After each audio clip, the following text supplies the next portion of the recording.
டேய் கதவை துறடாங்க. ஏய் கோயந்தசாமி. ஐயோ. ஏய் கிழவி. எங்க அந்த கிழவன்? யாரு? அதான் உன் புருஷன் எங்க? பகலெல்லாம் உள்ஜரப்பா, படுத்து தூங்குறாரு. தூங்குறானா?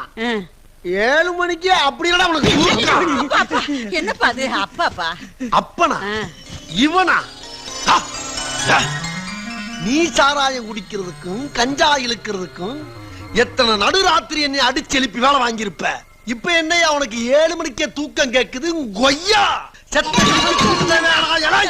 கண்ணு எலும்புந்தோலுமா இருக்காரு, பொட்டுன்னு போயிடுவாரு. ராசா அம்மா பூவும் பொட்டுமா இருக்க வேண்டாமா? மூஞ்சப்பாரு, மூஞ்சியும் முகர கட்டையும். இந்த மூஞ்சில முடிச்சா பொடிக்கு போயில சிக்குமா? காலையில தான் நான் சொல்லிட்டு போனேன், இந்த வாயால மகாலட்சுமி மாதிரி இருக்கேன்னு. அது வேற வாயி, இது நார வாயி.